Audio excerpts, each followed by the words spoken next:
Welcome back to the channel everyone. मैं हूं CA कविता और आज हम देखेंगे कि MGT 7A फॉर्म किस तरीके से फाइल किया जाता है। MGT 7A फॉर्म फाइल करने के लिए सबसे पहले आप आ जाएंगे mca.gov.in पे।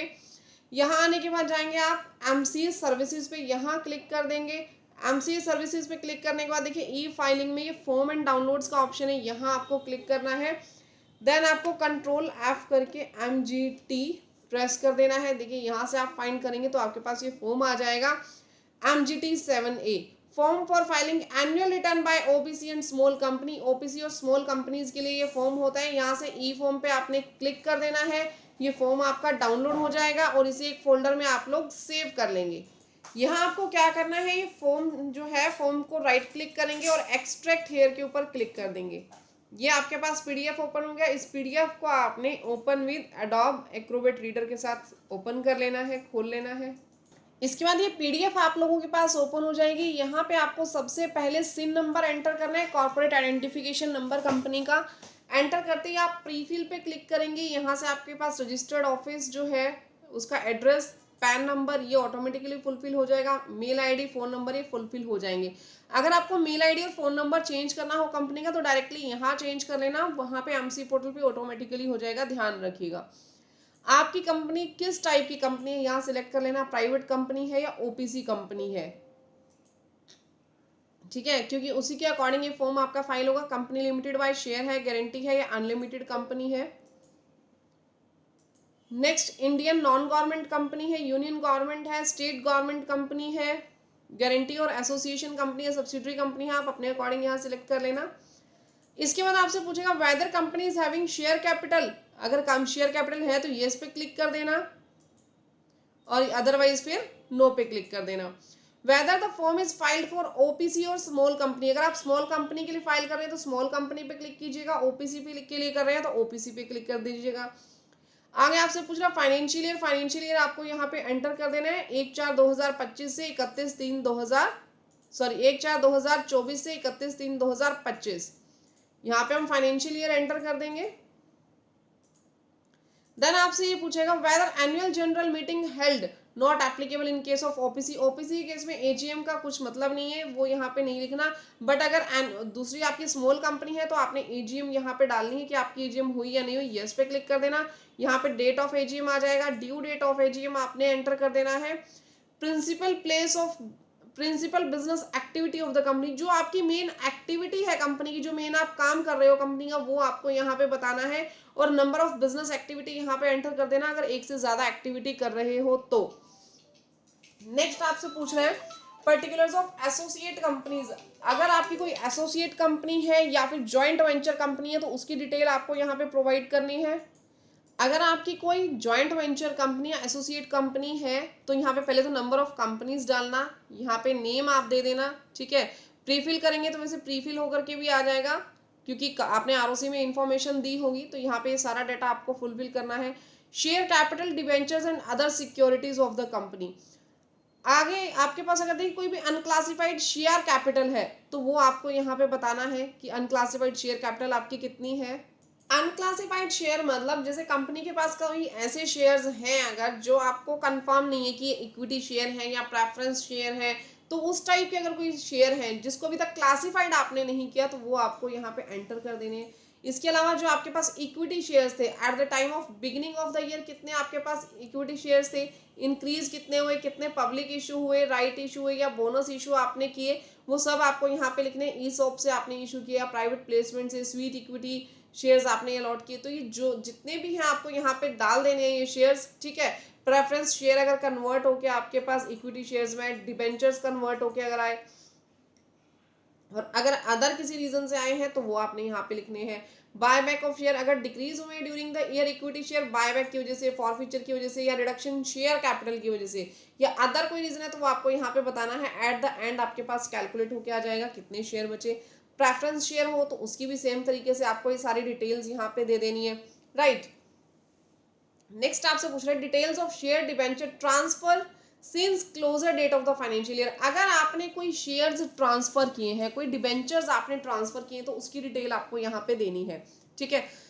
अगर कुछ भी ट्रांसफर नहीं हुआ तो नील कर देना, अगर ट्रांसफर हुआ है तो आपको यहाँ पे एक सेपरेट शीट भी अटैच कर देनी है और यहाँ पे प्रीवियस डेट डालनी है आपको एनुअल जनरल मीटिंग की, date of registration of transfer, कब आपने ट्रांसफर किया, टाइप ऑफ ट्रांसफर में ये पूछ रहे हैं कि आपने कौन से शेयर ट्रांसफर किए, equity share, preference share, debenture या फिर स्टॉक।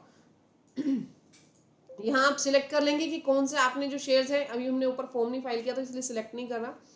और यहाँ पे एक काम और कीजिएगा, यहाँ पे जैसे ही मैंने इधर नो और यहाँ पे यस क्लिक कर दिया, सेपरेट शीट की मैंने अटैच की है, तो यहाँ पे ये ऑप्शन आपके पास इनेबल हो जाएगा। यहाँ आपको लिख देना है कि कौन से आपने जो टाइप ऑफ ट्रांसफर है वो आपने ट्रांसफर किया है।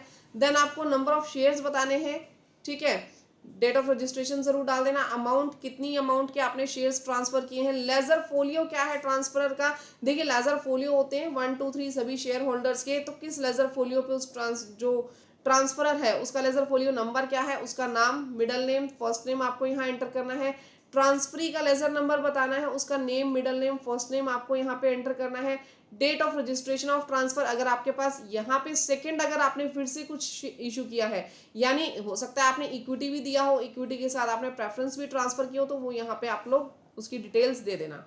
नेक्स्ट आ जाएगा डिबेंचर्स की डिटेल आपको देनी है, at the end of the financial year कितने के डिबेंचर्स थे, क्या नॉन कन्वर्टिबल, पार्शियल कन्वर्टिबल या फुली कन्वर्टिबल, कोई भी आपके पास डिबेंचर्स है तो उसकी यूनिट्स कितनी है, नॉमिनल वैल्यू कितनी है per unit, total value automatically calculate होकर के आ जाएगी। सिर्फ ईयर एंड की वैल्यू यहाँ पे आपको डिबेंचर्स की बतानी है, ट्रांसफर हुए हैं डिबेंचर्स तो ऊपर उसकी डिटेल जाएगी। नेक्स्ट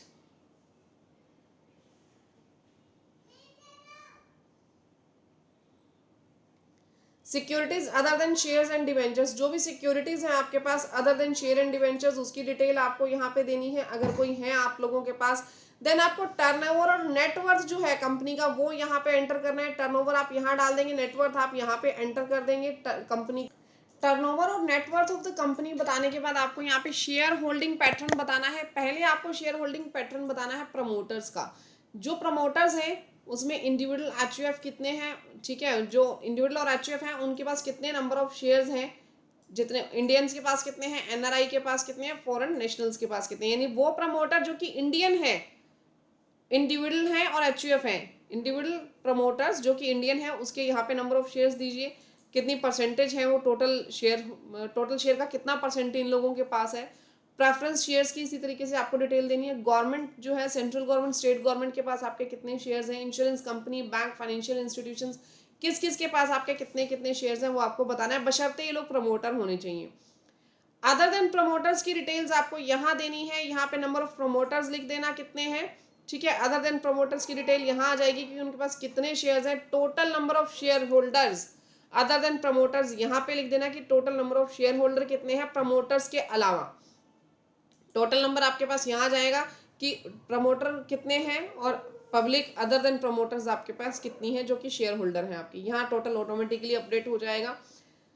नंबर ऑफ प्रमोटर्स आपको यहाँ लिखने की at the beginning of the year कितने थे, एंड में कितने हैं, मेंबर्स कितने थे पहले और अब एंड में कितने हैं, डिबेंचर होल्डर्स पहले कितने थे और अब कितने हैं, ठीक है, यहाँ पे हम फिल कर देते हैं, ये अदरवाइज डाटा ले नहीं रहा है, हमने अभी ऊपर डाटा फिल नहीं किया ना इसलिए आपको ये एरर दिखा रहा है। Next meeting of members, class of members, board meeting, committees of the boards of the director, जो भी आपने यहाँ पे मीटिंग्स की हैं ड्यूरिंग द ईयर वो आपको शो करनी है। ध्यान रखिएगा दो टाइप की मीटिंग आएगी, एक तो आएगी मेंबर्स की मीटिंग, ठीक है, जो मेंबर्स की मीटिंग है वो आपको यहाँ पे दिखानी है, जैसे एनुअल जनरल मीटिंग हो गई या फिर ईजीएम हो गई, उनकी डिटेल्स आपको यहाँ पे प्रोवाइड करनी है। बट अगर मैं बात करूँ बोर्ड मीटिंग की तो ये जो डायरेक्टर्स मीटिंग है उनकी डिटेल्स आपको यहाँ प्रोवाइड करनी है। मेंबर्स मीटिंग में एक तो एनुअल जनरल मीटिंग का रेफरेंस जरूर दे देना क्योंकि लास्ट ईयर में एनुअल जनरल मीटिंग हुई होगी, ठीक है, इसके अलावा अगर कोई एक्स्ट्रा ऑर्डिनरी जनरल मीटिंग यानी ईजीएम हुई है तो वो आप दे देना डिटेल, क्लास मीटिंग हुई है तो जैसे प्रेफरेंस शेयर होल्डर्स की अगर कोई मीटिंग हुई है तो उसकी डिटेल आप लोग दे देना।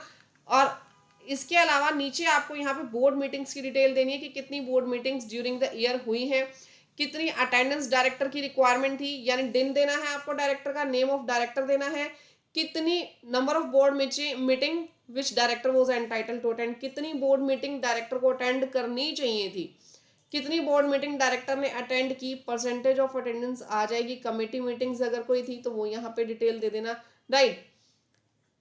नेक्स्ट बोर्ड मीटिंग डालने के बाद आपसे पूछेगा रेम्यूनरेशन ऑफ डायरेक्टर। अगर डायरेक्टर को रेम्यूनरेशन दे रहे हैं तो आप लिख दीजिएगा कितने डायरेक्टर्स को दे रहे हैं, कितनी कितनी दे रहे हैं, और नहीं दे रहे हैं तो नील पे क्लिक कर देना।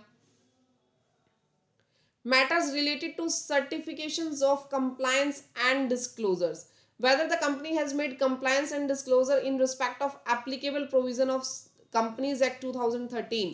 यहाँ पे पूछ रहा है कि कंपनी ने सारे कंप्लायंसेस किए हैं तो आप लोग यस पे क्लिक कर दीजिएगा। नेक्स्ट आपके पास पेनल्टी और पनिशमेंट अगर आपके ऊपर कोई लगी हो तो आप यहाँ पे दे देना, अदरवाइज नील पे क्लिक कर देना। कोई भी पेनल्टी नहीं है, कोई भी ऑफेंसेस नहीं है। देन आपको यहाँ पे एक बोर्ड रेजोल्यूशन नंबर देना है जिसके तहत आप एक डायरेक्टर को अपॉइंट करोगे कि ये हमारी तरफ से MGT 7A को फाइल करेगा। डेट आपको यहाँ पे उसकी एंटर कर देनी है। डायरेक्टर का दिन आप यहाँ पे लिखेंगे, डायरेक्टर की DSC लगवाएंगे यहाँ पे, और फिर DSC में से चेक फॉर्म के बाद लगेंगे, ध्यान रखिएगा।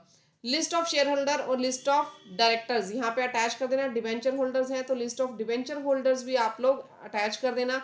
अगर AGM आपकी एक्सटेंड हुई थी तो उसका अप्रूवल लेटर जरूर लगा देना यहाँ पे। अटैचमेंट के बाद चेक फॉर्म कीजिएगा। देन आपके DSC अटैच हो जाएंगे डायरेक्टर के। यहाँ पे किसी CA CS के DSC की रिक्वायरमेंट नहीं है, जस्ट डायरेक्टर के DSC जाएंगे।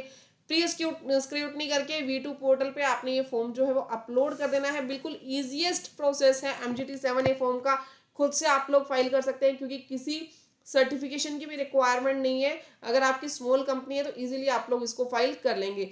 तो अगर आपको गाइज ये वीडियो अच्छी लगी हो तो वीडियो को लाइक, चैनल को सब्सक्राइब जरूर कीजिएगा। कोई भी कमेंट है तो कमेंट सेक्शन में पूछिए, मैं आप लोगों को जरूर कोशिश करूंगी जवाब देने की।